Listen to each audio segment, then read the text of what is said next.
చేసిన వైసీపీ గెలుపు తథ్యమని అమలాపురం ఎమ్మెల్యే అభ్యర్థి పినిపి విశ్వరూప్ తెలిపారు. ఈ మేరకు అమలాపురం నియోజకవర్గంలో 3 రోజుల ముందే ఎన్నికల ప్రచారం ముగించారు. జగన్ సారథ్యంలో ఇంటింటికి వాలంటీర్ ద్వారా సంక్షేమ పథకాలు అందించారని, పొరపాటున వేరే పార్టీకి ఓటు వేస్తే 5 ఏళ్లు తగిన మూల్యం చెల్లించుకోవాల్సి ఉంటుందంటున్న పినిపి విశ్వరూప్తో మా correspondent Varma face to face. ప్రశాంతమైన వాతావరణానికి పెట్టింది పేరు కోనసీమ జిల్లా. అందులో అమలాపురం ప్రాంతం అయితే ఇంకా ప్రశాంతంగా ఉంటుంది. అయితే అంతే ప్రశాంతతగా ఉండి ఎంతో సౌమ్యుడిగా పేరున్నటువంటి ఏదైతే అమలాపురం నియోజకవర్గానికి సంబంధించి మంత్రి ఎమ్మెల్యే విశ్వరూప్ కూడా ఈ నియోజకవర్గ ప్రజల్లో చిరస్థాయిగా ఉన్నటువంటి వ్యక్తి. పూర్తిగా ఆయన అంతే సౌమ్యంగా ప్రశాంతంగా అయితే నియోజకవర్గంలో ఏదైతే రాష్ట్ర వ్యాప్తంగా ఉన్న రాజకీయ నాయకులందరూ కూడా ఎంతో సౌమ్యుడిగా ఆయనకి ఒక ప్రత్యేకత అంటూ ఉంది. ప్రస్తుతం విశ్వరూపు వైసీపీ తరఫున అమలాపురం అభ్యర్థిగా బరిలో ఉన్నారు. ఆయన మంత్రిగా ఉన్నారు, గతంలో ఎమ్మెల్యేగా కూడా పనిచేశారు.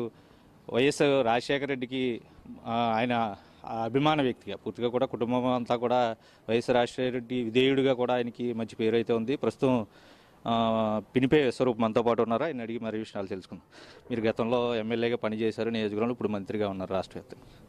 మీకున్నటువంటి చరిష్మా, ఒక ప్రత్యేక చరిష్మా రాష్ట్ర వ్యాప్తంగా రాజకీయ నాయకుల్లో అమలాపురంలోకి ఎంత పేరుందో మీకు అంతే పేరుందని ఇక్కడ ఒక నానుడి కూడా ఉంది. ప్రస్తుత పరిస్థితుల్లో కూటమి అభ్యర్థులు మీపై దాడికి, అంటే మీపై పోటీలో ఉన్నారు, వాళ్ళు దాడి చేస్తున్నారా, దాడికి విశ్వరూపు తట్టుకోలేడు, ఓటమిది ఖాయం అంటూ కూడా వాళ్ళు ఒకవైపు ప్రచారం చేస్తోంది. ఈ దాడిని ఎలా ఎదుర్కొంటారు? మీ గెలుపు ప్రచారం ఎలా ఉంది? సరే, ఎవరైనా సరే ఎవరు పోటీలో ఉన్న ప్రతి ఒక్కరు కూడా వాళ్ళు గెలుస్తారని నమ్మకంతో పోటీ చేస్తారు. ఇండిపెండెంట్ అభ్యర్థి కూడా గెలుస్తారన్న నమ్మకం ఉంటుంది. నమ్మకం లేకపోతే పోటీ చేయలేడు. ఎవరు నమ్మకాలు వాలి. ఈవేళ జగన్మోహన్ రెడ్డి గారి యొక్క సంక్షేమ పాలన ప్రజలు రుచి చూశారు. కాబట్టి ఆ సంక్షేమ పాలన మళ్ళీ కొనసాగాలన్న పూర్తి నమ్మకం, విశ్వాసంతో ప్రజలు ఉన్నారు. మేము గమనించిన దాదాపు 40 రోజులు ప్రతి విలేజ్ని టచ్ చేసి, ప్రతి గడపని టచ్ చేసి మేము వచ్చాం. ప్రత్యేకంగా మున్సిపాలిటీకి సంబంధించి ప్రతి వార్డు కూడా, నా భార్య కొన్ని వార్డులు, నా కొడుకు చిన్న కుమారుడు శ్రీకాంత్ కొన్ని వార్డులు ప్రత్యేకంగా వాళ్ళు గడప గడప తిరిగారు. ఇంటింటికి ప్రతి ఇంటిని కలిశారు. ఎక్కడ చూసినా ఒకటే, కులాల మతాలకు అతీతంగా, పార్టీలకు అతీతంగా దాదాపు ప్రతి మహిళ కూడా ఇవాళ జగన్మోహన్ రెడ్డి గారు మళ్ళీ ముఖ్యమంత్రి కావాలన్న కృత నిశ్చయిత ఉన్నారు. వీళ్ళెవరు పంచుకున్నా కేవలం మగవాళ్ళు పంచుకోవాలి తప్ప ఆడవాళ్ళు మాత్రం పూర్తిగా 100కి 60-70 మంది మహిళలు అయితే ఇవాళ జగన్మోహన్ రెడ్డి గారు ముఖ్యమంత్రి కావాలన్న కృతనిశ్చయం ఉన్నారు. మేము ప్రచారం కూడా పూర్తిగా ప్రతి ఒక్కరిని కలిసాం. ప్రచారంలో దాదాపు 40 రోజులు ప్రోగ్రాం చేసుకుని కలిసాం. ప్రతి ఒక్కరిని కలిసాం. ప్రతి విలేజ్ని కూడా కవర్ చేసాం. కాబట్టి మాకు పూర్తి విశ్వాసం ఉంది. ప్రజలు వైఎస్ఆర్ కాంగ్రెస్ పార్టీకి పట్టం కడతారన్న పూర్తి విశ్వాసం మాకుంది.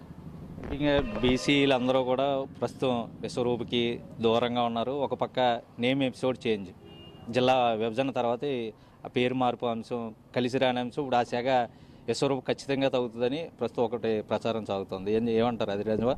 అది అబద్ధం. అది అంత చిన్న మనసు కలగవారు కాదు కోనసీమ ప్రజలు. బీసీలు కానీ లేకపోతే కాపులు కానీ ఒక వర్గాన్ని, ఒక మతాన్ని, ఒక కులాన్ని ఎంచేది చెప్పలేము. కేవలం ఒకరిద్దరు సంఘ విద్రోహ శక్తులు ఆ ముసుగులో దూరి ఆ రోజు జరిగిన సంఘటనకి బాధ్యులు తప్ప ఈ కాపులు కానీ, సిట్టిబెల్జలు కానీ ఏ ఒక్క సమాజంలో ఏ ఒక్క సమాజం కూడా ఇటువంటి తప్పును ప్రోత్సహించదు. కాబట్టి అటువంటి అంశం, ఇది అంశం ఆల్రెడీ మరుగున పడింది. ఈ అంశం ఇప్పుడు సబ్జెక్ట్ కూడా లేదు. ఈవేళ ప్రజలందరూ కూడా 2 అభ్యర్థులు రేసులో ఉన్నారు. ఒకటి ఆనందరావు, ఒకటి విశ్వరూప్. 2 గుణగణాలను పేరు చేసుకుని 2 వ్యక్తుల యొక్క మంచితనాన్ని బేరు వేసుకుని వేళ ఓట్లేస్తున్న ఎలక్షన్లో పార్టిసిపేట్ చేస్తారు తప్ప మరొకటి కాదు. కాబట్టి తప్పనిసరిగా ప్రజలందరి హృదయాల్లో విశ్వరూప్ అనేవాడికి ఒక సుస్థిర స్థానం ఉంది, ఒక మంచి స్థానం ఉంది. కాబట్టి ఆ మంచి పేరుతోటే నేను విజయం సాధిస్తున్న పూర్తి విశ్వాసం మాకుంది. రాబోయే రోజుల్లో విశ్వరూప్కే ఎందుకు ఓటు వేయాలి? ఇప్పటికే మీరు చేసినటువంటి అభివృద్ధో లేదో మీ మార్కు రాజకీయం అమలాపురంలోనే లేదా రాష్ట్ర వ్యాప్తంగా మంత్రిగా ఉన్న తర్వాత మీకంటూ ఒక చరిష్మా సాధించారు. ఇప్పుడు రాబోయే ఎన్నికల్లో విశ్వరూపుకు ఓటు ఎందుకు వేయాలంటే నియోజకవర్గ ప్రజలకు ఏం చెప్తారు మీరు? రిజర్వ్ సెగ్మెంట్లో కోనసీమలో మరీ ముఖ్యంగా ప్రజలు ఆశించేది ఏంటంటే ప్రశాంత వాతావరణం కావాలి. కులాలు రెచ్చగొట్టి కులాల మధ్య వైషమ్యాలు పోషించకూడదు. ఈ 2 ప్రధాన లక్ష్యాలు. ఈ 2 కూడా స్వర్గీయ బత్తిన సుబ్బారావు గారు, జీఎంసీ బాలయోగ్ గారి నుంచి నేను నేర్చుకున్నాను. వాళ్ళని పార్టీలకు అతీతంగా ప్రతి ఒక్కరూ కూడా అభిమానించేవారు, ప్రేమించేవారు. ఎలక్షన్ వరకే పార్టీ, ఎలక్షన్ తర్వాత ప్రజలందరికీ మనం నాయకుడిగా ఉండాలి తప్ప ఒక పార్టీ కార్యకర్త కాదన్న విశ్వాసంతో వాళ్ళు పనిచేశారు. కాబట్టి వాళ్ళు ఇక్కడ శాశ్వతంగా వాళ్ళు చనిపోయినా కూడా వాళ్ళ పేరు ఇప్పటికి కూడా మనం అందరూ కూడా స్మరించుకుంటున్నాం. కాబట్టి తప్పనిసరిగా వాళ్ళు నా ముందర ముమ్మడివారు ఎమ్మెల్యేగా పనిచేశారు బత్తిన సుబ్బారావు గారు, బాలయ్య గారు కూడా ముమ్మడివారు ఎమ్మెల్యేగా పనిచేశారు. తర్వాత వచ్చిన నేను వారిని నుంచి నేర్చుకున్నటువంటి ప్రతి అంశం కూడా నేను వాళ్ళనే ఫాలో అవుతూ వాళ్ళ యొక్క సిస్టాన్ని ఫాలో అవుతూ పార్టీలకు అతీతంగా అర్హులైన ప్రతి ఒక్కరికి పేద ప్రజలకి ఆదుకోవడమైన లక్ష్యంగా పనిచేశాను. కాబట్టి ఈవేళ ఇప్పటికి కూడా కోనసీమలో ఎస్సీ రిజర్వ్ సెగ్మెంట్లో విశ్వరూప్ అంటే మంచి వ్యక్తి, కులాలను రెచ్చగొట్టడు అన్న భావన ఉంది. ప్రతి ఒక్కరు కూడా మంచిగానే అభిమానంగానే చూస్తారు. నా అభిమానము, నా ప్రజల్లో నా అభిమానము, నా మంచితనం, నా క్యారెక్టరు, అదేవిధంగా అవినీతికి దూరంగా ఉన్న ప్రధాన కారణం ఈ 4 లక్షణాలతోటే నేను ఇవాళ రేపు విజయం సాధించబోతున్నాను. అవతల వ్యక్తి యొక్క గురించి గుణగణాలు తెలుసు, అవతల వ్యక్తి క్యారెక్టర్ తెలుసు, అవతల వ్యక్తి అవినీతి తెలుసు. వీళ్ళ నా యొక్క అవినీతి కూడా వీళ్ళకి తెలిసిన పుస్తకం. కాబట్టి ప్రజలు డిసైడ్ చేస్తారు. ప్రచారం ఇంకా టైం ఉండగానే అప్పటికే క్లోజ్ చేసినటువంటి రాష్ట్ర వ్యాప్తంగా ఇంకా ప్రచారం ఇంకా పెరిగితే బాగుండు, లాస్ట్ 5 గంటల వరకు శనివారం వరకు కొనసాగిస్తారు. కానీ విశ్వరూపు 3 రోజుల ముందే ప్రచారాన్ని ముగించేశారంటే ఏంటి దాని అర్థం ఎలా తీసుకోవాలి? అవతల వాళ్ళు ఓడిపోతారని భయంతో చేయట్లేదని చెప్తా ఉన్నారు, మిగతా వాళ్ళు ప్రచారం చేస్తా ఉన్న పరిస్థితులు. ఎందుకు విశ్వరూపు త్వరగా ముగించేశారు? అంత ధీమాగా ఉన్నారా గెలుపు మీద? 100% ధీమాగా ఉన్నాం. అది కాకుండా మేము మార్చి 27ని జగన్మోహన్ రెడ్డి గారు బస్సు యాత్ర ప్రారంభించిన రోజు నుంచి మేము ప్రచారం చేస్తున్నాం. కాబట్టి మా ప్రచారం పూర్తయింది. ప్రచారం పూర్తయినా చిన్న చిన్న ప్యాచ్ వర్క్స్, ఇంపార్టెంట్ వర్క్స్ ఉంటాయి, కొంతమంది ముఖ్యులు కలవాల్సి వస్తుంది. కాబట్టి ప్రచారం ముగిసినంత మాత్రం ఇంట్లో కూర్చున్నదందు ఎన్నికల సమయం వరకు కూడా ఎవరెవరిని కలాలి, ఏ విధంగా చేయాలి, ఏ విధంగా స్ట్రాటజీ చేయాలనేది ఆలోచన మేము చేస్తాం. కాబట్టి ప్రచారం ముగిసిన ఇంటికాడ కూర్చున్నాం కాదు, తప్పనిసరిగా మేము ప్రజల్లో ఉంటాం.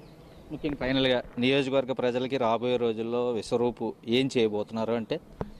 అమలాపురం దినదిన అభివృద్ధి చెందింది, జిల్లా ప్రధాన కేంద్రమైంది. ఈ అమలాపురం పట్టణానికి అభివృద్ధి విషయంలో అవగాహన ఉన్న వ్యక్తి ఒక శాసనసభ్యునికి ఉండవలసిన అవసరం ఉంది. అమలాపురానికి ఇంటిగ్రేటెడ్ డ్రైనేజ్ సిస్టమ్ కావాలి. ఎందుకంటే పెరుగుతున్న జనాభా, అదేవిధంగా చుట్టూ వస్తున్నటువంటి టౌన్షిప్లకి ఒక డ్రైనేజ్ సిస్టమ్ అంటే అమలాపురం లేదు. చుట్టూ కాలువలు, పంట కాలువలకి మురుగునీరు వెళ్ళిపోవడం, ఇవన్నీ కూడా ఇంటిగ్రేటెడ్ డ్రైనేజ్ సిస్టమ్ ఏర్పాటు చేస్తే ఒక ఔటర్ రింగ్ రోడ్ లాగా దాంట్లో ఆ యొక్క డ్రైనేజ్ సిస్టమ్ అవతలున్న ఇల్లు కూడా దీంట్లోకి వస్తాయి, ఇన్నర్ ఉన్న ఇల్లు కూడా అవతలికి వెళ్తాయి. కాబట్టి ఇంటిగ్రేటెడ్ డ్రైనేజ్ సిస్టమ్ ఏర్పాటు చేయాలి. అదేవిధంగా రక్షిత మంచినీరు, ఇది తీర ప్రాంతం కాబట్టి ఉప్పు వాటర్ యొక్క ప్రభావం ఉంటుంది. సముద్ర తీర ప్రాంతం కాబట్టి మంచినీరు చాలా ఇబ్బందులు ఉంటాయి. రక్షిత మంచినీరు ధవళేశ్వరం నుంచి ఇంటేక్ వెల్ నిర్మించి డైరెక్ట్గా పంపింగ్ ద్వారా అమలాపురం తీసుకొచ్చి అమలాపురంలో ఉన్నటువంటి మండలాలకి రక్షిత మంచినీరు ఇవ్వాలన్నది మా ప్రధాన కోరిక. ఈ 2 అతి ప్రధానమైన సమస్యలు. ఈ 2 వాటి మీద మేము దృష్టి పెడతాం. అభివృద్ధి విషయంలో ఇప్పటికే జగన్మోహన్ రెడ్డి గారు మెడికల్ కాలేజ్ ఇచ్చారు, రోడ్లన్నీ కూడా అమలాపురంలో డెవలప్ అయ్యాయి. కొన్ని బ్రిడ్జిలు చేయవలసిన అవసరం ఉంది, ఆ బ్రిడ్జిలు కూడా చేస్తాం. కాబట్టి అభివృద్ధి విషయంలో మాకు రోడ్ మ్యాప్ ఉంది, మాకు ఒక క్లియర్ అవగాహన ఉంది. కాబట్టి ఆ అవగాహనతో ముందుకెళ్తాం. ఇప్పటికీ తమ నాయకుడు సంక్షేమ పథకాలతో పాటు రాష్ట్ర వ్యాప్తంగా ఎంతో అభివృద్ధి సాధించాం. అయితే తాజాగా అమలాపురానికి సంబంధించి తాగునీటికి సంబంధించి రక్షిత మంచినీటి పథకం త్వరలో అమలు చేస్తాం. అలాగే ఇంటిగ్రేటెడ్ డ్రైనేజ్ సిస్టమ్ పూర్తి స్థాయిలో ఇక్కడ భవిష్యత్తులో రావాల్సిన అవసరం ఉంది. కాబట్టి దాని దృష్ట్యా తన అడుగులు అయితే ఉంటాయి. ఆ దిశగా నేను కార్యాచరణ ఇప్పటికే రూపొందించాను. దానిలో ముందుకు పోతాం. అమలాపురంలో గెలుపు ఖచ్చితంగా మళ్ళీ నాదే అని విశ్వరూప్ అయితే చెప్తున్న పరిస్థితి అయితే ఉంది. వీడియో జర్నలిస్ట్ శ్రీధర్తో వర్మ, ప్రైమ్ 9 న్యూస్, అమలాపురం నియోజకవర్గం.